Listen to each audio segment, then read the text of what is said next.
BBAలో university second rank, third rank సాధించడం sun international విద్యార్థులకే సాధ్యం.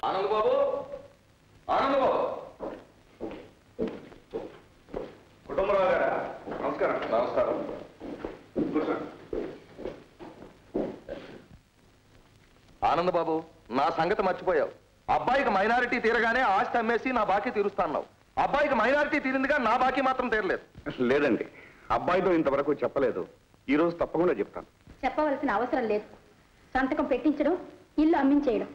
ఎవరైనా మంచి వాళ్ళు ఉంటే చూడండి, గాంధీ బజార్లో ఉన్న మేడ అమ్మి మీ బాకీ తీర్చేస్తాం. ఆ మేడ అమ్మితే నా బాకీ ఎక్కడ తీరుతుందమ్మా? పాత బాకీ 40,000, కాంట్రాక్ట్ తాలూకు 40,000, సచ్చిపుట్టుకు తీసుకున్న 10,000, అవి కాక చిల్లర మల్లరగా అప్పుడప్పుడు తీసుకున్నవి వాటి తాలూకు వడ్డీలు. సర్లేండి, అవన్నీ కాగితాల మీద ఉన్నాయిగా. మీ బాకీ త్వరలోనే తీరుస్తాం. వెళ్ళండి. సరే, ఆ ఏర్పాటు ఏదో త్వరగా చేయండి, నేను వస్తాను. కుటుంబరావు గారు, చచ్చిపుట్టినారు తీసిన ఫోటోలు ఉన్నాయి. వెళ్తా ఫోటో స్టూడియో వద్ద కాస్త చెప్పండి, త్వరగా పంపమని. సరేలేండి. బాగానే ఉంది మీ పని. ఓ పక్క ఇల్లు గారు ఏడుస్తూ ఉంటే. ఇల్లు కొన్నాడా? ఎక్కడా? నా నెత్తి మీద. గీత, ఆస్తి అంతా అబ్బాయి పేరే ఉందని చెప్పి అప్పు సంగతి కూడా చెప్పిస్తే. ఎందుకు చెప్పాలి? మాట్లాడకుండా కాగితం మీద సంతకం పెట్టించి ఆస్తి అంతా మన గుప్పెట్లో పెట్టుకుంటే సరి. అంతే. పిల్లలు అనుకుంటాం కానీ రేపు వాళ్ళ బుద్ధులు ఎలా మారుతాయో. మాట్లాడకుండా బాబుతో సంతకం చేయించేస్తే సరి. సరే, ఆ ఏర్పాట్లే చేస్తాను. ఇల్లు బేరం పెట్టమంటావా? ఏమిటి, నీకు మధ్య ఆయన పోయిందా? ఇల్లు అమ్మి వాడి బాకీ తీరుస్తానంటావేంటి? లేకపోతే ఎట్లా? ఏం అక్కర్లేదు, నేను చెప్పినట్టు చెయ్యి. కుటుంబరావుకి చచ్చేటంత ఆస్తి ఉంది. ఆ కుటుంబరావుకి అంత ఆస్తి ఉన్నా ఒక్కతే కూతురు. అంచేత మన గిరిబాబుని వాళ్ళ అమ్మాయికి ఇస్తే. అర్థమైంది. ఆ ఆస్తి రెండు మనకే ఉంటాయంటారు. అంతేకాదు, కట్నం కింద అప్పందరు చెల్లగొట్టుకోమని చెప్పడమే. Very good. అయితే ఇప్పుడే మాట్లాడొస్తాను. బాబు, నీకు పెళ్లి చేయాలి. నాకు పెళ్ళి పెళ్ళెందుకు? ఇప్పుడు ఏం తొందర వచ్చిందని కాదురా, మీ తాతయ్య మామ బ్రతికుండగానే నీకు పెళ్లి జరగాలి. అంటే నా పెళ్లి తర్వాత వాళ్ళు పాపం. చచ్చా, పాపం వాళ్ళు ఆశపడుతున్నారా? అలాగే పెద్దవాళ్ళు అంత ఆశగా ఉన్నప్పుడు నేను మాత్రం ఎందుకు కాదు? నీ ఇష్ట ప్రకారమే కాదు.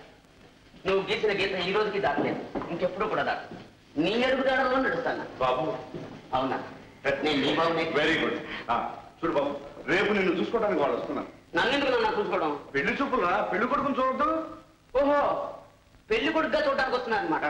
నాన్న, నాకు చిన్న అనుమానం. ఏమిటది? నేను వాళ్ళకి నచ్చుతాను. నాకు గ్లామర్ లేదుగా. అన్నిటినీ మించిన బుద్ధి నీకుంది బాబు. Thank you daddy. రేపే కదా? రేపే. Okay. You are my good son. బాగా చెప్పారు. ఇంతకీ పెళ్లి కొడుకు ఎక్కడికి వెళ్ళాడో తెలీదా మీకు? ఏంటండి అంత గట్టిగా చెప్తారు? నాకేమన్నా చెవుడా? పెళ్ళి అన్నాను, ఇదిగో మా మనోడు ఇచ్చాడు. ఏమిటిది? ఏమిటది? ఇదా చెవిటి మిషన్ అండి. క్లాస్ లో వాడేగా ఫస్ట్. స్నేహితులకు చెప్పడానికి వెళ్ళాడు, వస్తాడు.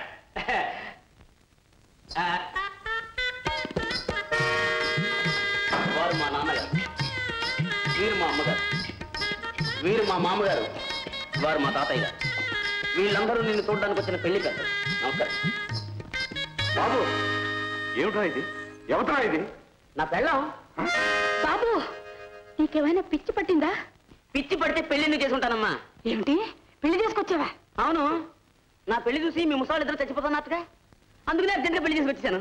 నువ్వెవడో నా పెళ్లి చేసుకురావడానికి? నీ కొడుకుని. బాబు, మీరు చేసిన గౌరవం చాలు. పెళ్ళాన్ని కూడా తెచ్చుకున్నాక ఇంకా పెళ్లి చూపులేమిటి? గర్భాధానం చేయించండి. లేవండి. కుటుంబరావు గారు, తొందరపడకండి. ఇది పెళ్లి కాదు, అది పెళ్ళాము కాదు. ఇందులో ఏదో మోసం. మోసం చేసి అంటున్నావు. నీ కొడుకే నా కాళ్ళ మీద పడి ఏడ్చిండు. ఏడ్చాను గట్టిగా. అదేలే, పెళ్లి చేసుకుంటానంటే మా బాబేడికి ఒగ్గేసిండు. అయ్యవారి శాస్త్రం ముంగిట అమ్మోరు గుళ్ళలేదు, ఆడెగ్గట్టింటి తాడు. పోరా. అలాగే. మీరెందుకు పోవడం? మేమే పోతాం. ఇదిగో ఆనంద్ బాబు, ఏదో తిరకాసు చేసి ఈ పెళ్లి జరిపించి నా అప్పు ఎగ్గొట్టాలని చూస్తున్నావు. మాదేమీ కుదరదు. ఆఖరిసారిగా చెబుతున్నాను, ఆనా పైసలతో నా బాకీ అర్జెంటుగా చెల్లించకపోతే నీ సంగతి కోర్టులో తెలుస్తాను. కుటుంబరావు గారు, నాన్న, వాళ్ళు పోతే పోయారు, ముందు మమ్మల్ని ఆశీర్వదించు. బాబు, ఏ తమాషా అనుకుంటున్నావా? ఎవతో దాన్ని పోయేదాన్ని ఊరు పేరు లేని దాన్ని తీసుకొచ్చి పెళ్ళాలను అల్లరి పెడతావా? తప్పు నాన్న, వాళ్ళకి ఊరుంది. పాపం దీని పేరు నూకాలమ్మ. విన్నావుగా? వాళ్ళ అమ్మ పేరు సోకాలమ్మ, వాళ్ళ నాన్న పేరు మంచి దుక్కయ్య. రోజుకి 2 కడవలు లాగుతాడు. బాబు, మంచి మంచి అంటే చాలా ముదిరిపోయావే. అత్తయ్య, పెంట కుక్క ఇంటికి వస్తే చూస్తూ ఊరుకున్నారే, తోసే బయటికి. మీద మీద కొత్తున్నావు. ఈ నువ్వు కాలంటే ఏటనుకుంటున్నావా ఏమిటి? చెయ్యెత్తినానంటే నా సాయిరంగా ఏమీ తెలియని వాడిని చేసి చెంగుని కట్టుకుని కబుర్లు చెప్తానంటే ఊరుకుంటున్నానంటే ఊరు కుక్కలా వాగెత్తున్నావు. నేను కోరమని వస్తున్నానంటే ఆల్ ఇండియా మొత్తానికి వినిపిద్దదే. అమ్మా అమ్మా అమ్మా, అనవసరంగా దాని నోట్లో నోరు పెట్టకండి. అది అసలు చెడ్డది. గౌరవంగా ఆశీర్వదించి వంటగదిలో తీసుకెళ్ళండి అమ్మా. పంపిస్తాను. నిన్ను లోపలికిను దాన్ని జైల్లోకిను. అమ్మా, నువ్వేం చేసినా ప్రయోజనం లేదు. ఇది మామూలు పెళ్లి కాదు. రిజిస్టర్ మ్యారేజ్ చేసుకుని మళ్ళీ గుళ్ళో కూడా పెళ్లి చేసుకున్నావు. ఇంకా పురోహితుడు అక్కడే ఉన్నాడు. కావాలంటే ఇగో పేపర్స్ ఇగో. రిజిస్టర్ మ్యారేజా? ఇక దీనికి తిరగలేదు. నీ అమ్మా బాబు సత్యారని దీన్ని పెళ్లి చేసుకొచ్చావా? అదేమిటి నాన్న, అమ్మా నాన్న బ్రతుకుండగా వాళ్ళు అవునన్న సంబంధాన్ని కాదని దేన్నో దాన్ని కట్టుకుంటున్న కొడుకులు. కట్టుకున్నాక కడుపు మండి తండ్రి ఏమిట్రా ఇదని అడిగితే నువ్వు నా తండ్రివే కాదు బయటకు పో అని చెప్పే కొడుకులు లేదా? నేను అలా ఏం చేయలేదు. ఏదో చేశాను. ఆశీర్వదించండి అని అడగడానికి వచ్చాను తప్ప. ఇంత తెలివి నీకే వచ్చిందా, ఎవరైనా నేర్పారా? అదేమిటి నాన్న, నీ కడుపును పుట్టిన నాకు నీ తెలివితేటలు కూడా లేకపోతే పుట్టి ఏం ప్రయోజనం చెప్పు? బాబు డెబ్బేసానంటే లాగెత్తాలి. మీరిద్దరు ఒక్క క్షణం కూడా ఇంట్లో ఉండడానికి వీల్లేదు. వెళ్ళండి బయటికి. అమ్మా, నువ్వు బయటికి పొమ్మంటే పోవడానికి సిద్ధంగా ఉన్నావు. కానీ మీ ఇద్దరు వచ్చి మా కాళ్ళ మీద పడి రండి రండి అంటే మాత్రం మేము రాం. అది మాత్రం గుర్తుంచుకోండి. పోండ్రా బయటికి ముందు. రానుక నాయన, కానీ ఇన్నాళ్ళు పెంచిన తల్లిదండ్రులను కాదని వెళ్ళిపోతావా బాబు? నా కన్న తల్లిదండ్రుల కంటే నేను ప్రేమించి పెళ్లి చేసుకున్న పెళ్ళామే నాకు ఎక్కువ. దీన్ని వదిలి ఒక క్షణం కూడా నేను ఉండలేదు. ఉండొద్దు, దాంతోనే పడుండు. ఎంతకాలం పడుంటావో నేను చూస్తాను. కడుపు మాడి 3వ నాటికి అమ్మ ఆకలంటూ తిరిగి రాపోతే. నాన్న, నేను పుట్టింది ఫకీర్గా కాదు, జమీందారు బిడ్డగా పుట్టాను. పూరి పాకల్లో తిరిగిన జమీందారు అంటారు కానీ ఫకీర్ని మాత్రం ఎవరు అన్నారు నాన్న. సొల్లు కబులకేం గాని కళ్ళు పాగకపోదాం పదేస్తే.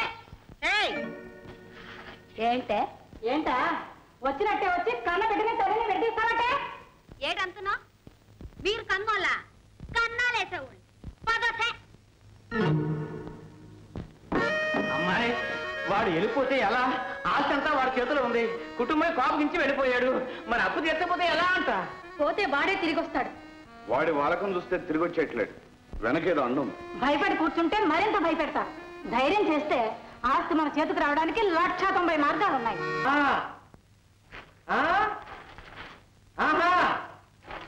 బయలుదేరారా?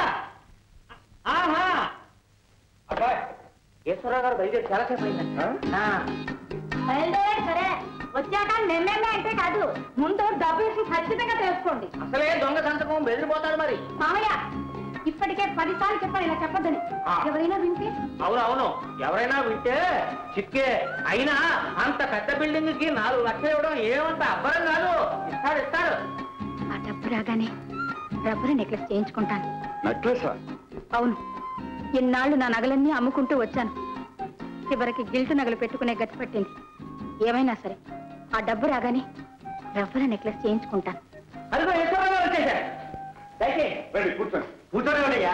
మీరు ఏదో పెద్ద మనుషులు అనుకున్నా కానీ ఇంతని మోసగాడు అనుకోలేదు. అంత మేళ బేరం పెట్టారే. ఇదిగో నేను ఇచ్చిన 5,000 రూపాయల అడ్వాన్స్ నాకు వెంటనే తిరిగిచ్చేయండి. దొంగ సంతం అని తెలిసిపోయిందేమో. ఏమిటండి మర్యాద లేకుండా మాట్లాడుతున్నారు? అయ్యాలండి మీకు. ఇది చదువుకోండి, మీ మర్యాద కూడా బయటపడుతుంది. గమనిక, సదరు నెంబర్ కలిగినట్టు మేడ పెంకుటిల్లు లో స్థలం ఇవన్నీ నాకు చెంది ఉన్న స్థిరాస్తి. ఆ ఆస్తి మీద సర్వహక్కులు నావి. వాటిపైన అమ్మే హక్కుపత్రం నేనిచ్చినట్టు ఎవరో దొంగ పత్రం సృష్టించి నా ఆస్తిని అమ్మ ప్రయత్నిస్తున్నట్టు విన్నాను. ఆ ఆస్తిని అమ్మాలని కాని కొనాలని కాని ప్రయత్నించేవారు అతనిచ్చా నేను తీసుకునే శరీరాలకు బాధ్యులగుదురు. ఇట్లో గిరిబాబు ఇప్పుడేమంటారు? ఒప్పుకుంటాం. మాయా, ఏమండి, ఈ ఆస్తంతా నాది. మా మీద నమ్మకం ఉంటే కొనండి, లేదా వెళ్ళండి. కొని నెత్తి పెట్టుకోవడం మా ఇద్దాను. ఏమండి, నేను ఇచ్చిన అడ్వాన్స్ అది ఇచ్చేయండి, వెళ్ళిపోతాం. పంపిస్తాం, వెళ్ళండి. సరే. అసలు ఆ సంగతి వాడికి ఎలా తెలిసినట్టు? మామయ్య, అమ్మా అమ్మా, నీతోడు నేను ఎందుకు చెప్తానమ్మా? బహుశా లాయర్ పరమాత్మరావు గాని. అవును, ఈ సంగతి వాడికి తప్ప ఇంకెవరికి తెలియదు. చెప్తాను.